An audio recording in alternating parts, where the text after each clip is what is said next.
శ్రీ గురుభ్యో నమ. శ్రీ క్రోధినామ సంవత్సరం ఉత్తరాయణం పుష్యమాసం హేమంత ఋతువు బహుళపక్షం గురువారం నవమి సాయంత్రం 5:38 వరకు, విశాఖ నక్షత్రం తెల్లవారుజామున 5:07 వరకు, వర్జం ఉదయం 8:45 నుండి 10:31 వరకు, దుర్ముహూర్తం ఉదయం 10:34 నుండి 11:19 వరకు, మళ్ళీ మధ్యాహ్నం 3:05 నుండి 3:50 వరకు, రాహుకాలం మధ్యాహ్నం 1:30 నుండి 3 గంటల వరకు. శుభ సమయం లేదు.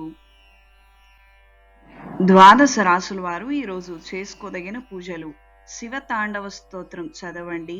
గురుగ్రహం దగ్గర పసుపు ఒత్తులతో అష్టమూలికా తైలంతో దీపారాధన చేయండి. మేషరాశి: దైవ కార్యక్రమాల పట్ల ఆకర్షితులవుతారు. దూర ప్రయాణాల గురించి ఆలోచనలు జరుపుతారు. వృషభ రాశి: పెద్దల పేరు మీద స్వయం పాకం కొన్ని కార్యక్రమాలను తలపెడతారు. ఆర్థిక పురోగతిని సాధించగలుగుతారు. మిథున రాశి: వ్యాపార విస్తరణ కోసం చేసే ప్రయత్నాలు అంతంత మాత్రంగా ఉంటాయి. కార్యరూపం దాల్చకపోవచ్చు. కర్కాటక రాశి: కోర్టు వ్యవహారాది తీర్పులు మిశ్రమంగా ఉంటాయి. ఫలితాలు దక్కుతాయో లేదో అన్న ఆలోచనలతో ఉంటారు.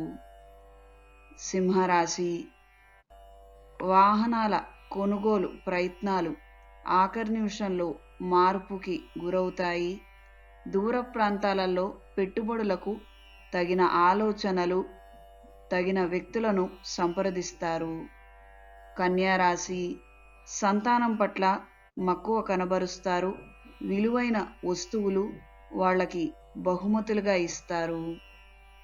తులారాశి: నూతన గృహోపకరణాలను కొనుగోలు చేస్తారు. వైద్యులను మార్చే అవకాశాలు గోచరిస్తున్నాయి. వృశ్చిక రాశి: దైవ కార్యక్రమాల పట్ల ఆకర్షితులవుతారు. వ్యాపారం గురించి చింతించే కొన్ని అంశాలు తలెత్తుతాయి. ధనస్సు రాశి: వ్యక్తిగత పురోగతి రీత్యా కొన్ని నూతన కార్యక్రమాలను తలపెడతారు. దూర ప్రాంతాలకు పుణ్య కార్యక్రమాల గురించి ఆలోచనలు జరుపుతారు. మకర రాశి: అనుకున్న కార్యక్రమాలలో ఎట్టకేలకు పురోగతిని సాధించగలుగుతారు. స్త్రీ సంతానం పట్ల మక్కువ కనబరుస్తారు. కుంభరాశి: ఉద్యోగ ప్రయత్నాలు ముమ్మరం చేస్తారు. ప్రయత్నాలు ప్రయోజకరంగా మారే అవకాశాలు గోచరిస్తున్నాయి. మీనరాశి: ఉన్న వ్యాపార విస్తరణ కోసం చేసే ప్రయత్నాలు కూడా అనుకూలిస్తాయి. ఉద్యోగ ప్రయత్నాలు అనుకూలిస్తాయి.